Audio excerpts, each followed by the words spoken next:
Today, we're going to unpack the epic three-decade story of modern globalization. I mean, it's a heck of a story. It's got everything. An explosive beginning right after the Cold War, a painful reckoning, and now a total reinvention of the world economy. So where do we even begin? You know, when you hear this quote, it sounds like it could have been written yesterday, right? It's basically a description of an Amazon Prime paradise.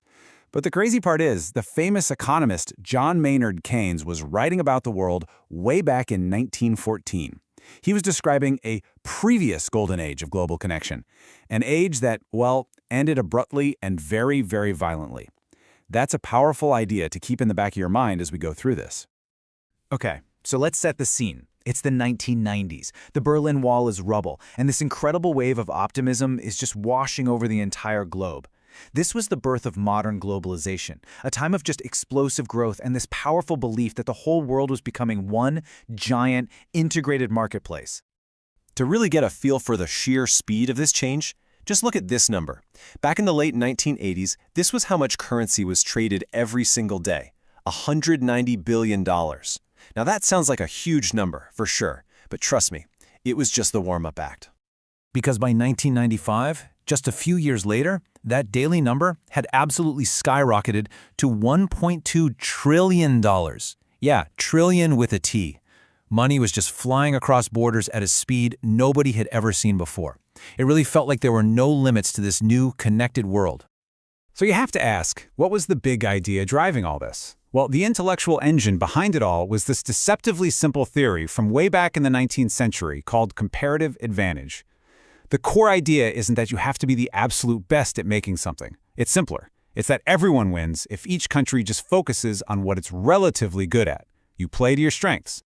Okay, so let's make this super clear. Check out this table. You've got West and East. Now, West is actually better at making both computers and bicycles. So you might think, well, West should just do everything, right? But look closer. West's real superpower is making computers.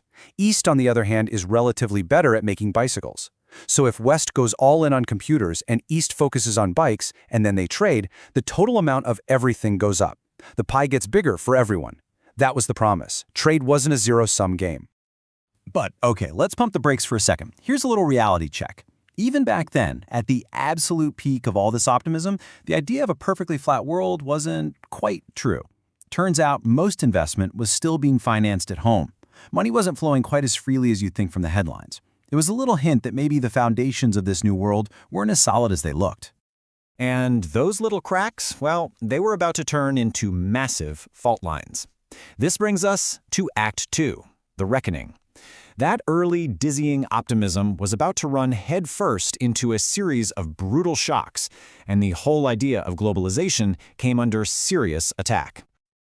You can almost pinpoint the moment the mood started to shift. It was 2006, with the collapse of these huge global trade talks. It was a big deal because for the first time in decades, the political will to just keep pushing for more free trade, it just evaporated. The global consensus was breaking apart.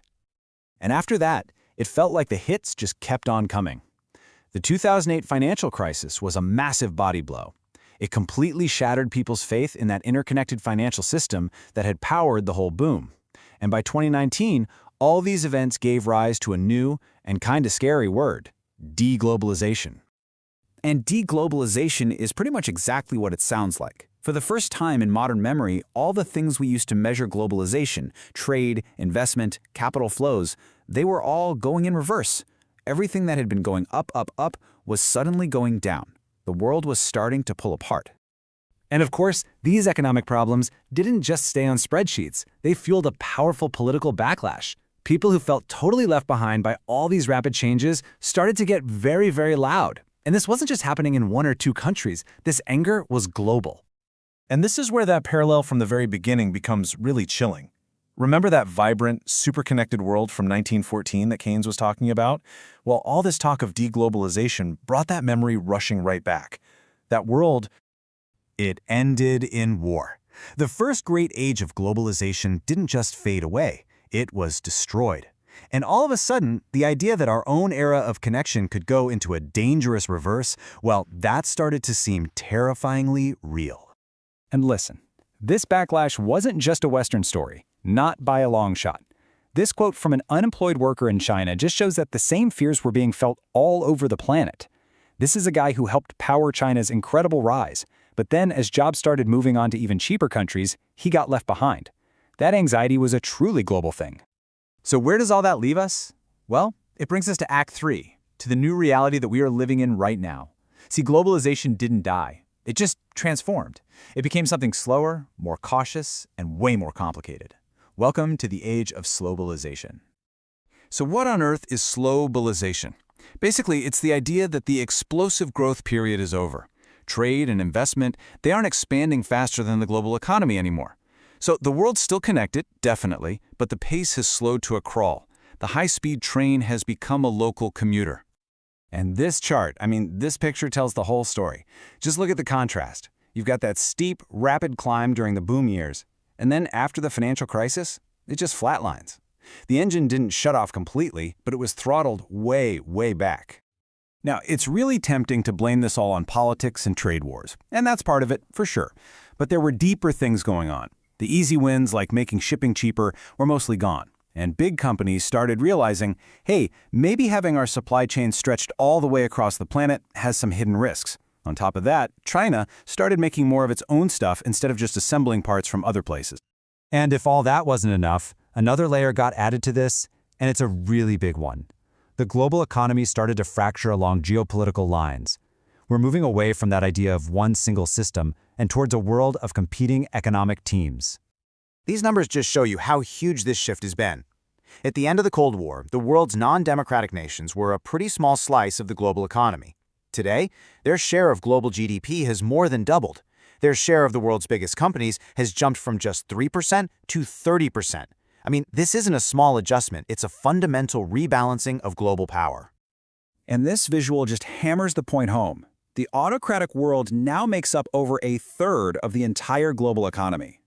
The West is no longer the only game in town, not even close. We are living in a bipolar economic world, and that's a reality that would have been totally unthinkable back in the 90s. So this is where our story leaves us for now. I think what it shows is that globalization was never some unstoppable force of nature. It was always a man-made system, a fragile one that's constantly being reshaped. We started with that parallel to the first golden age, an interconnected world that ended in the catastrophe of World War I. And today, we find ourselves in another era where the global system is fracturing into rival camps. It leaves us with a really unsettling question. As our world divides again, can we avoid repeating the mistakes of the past?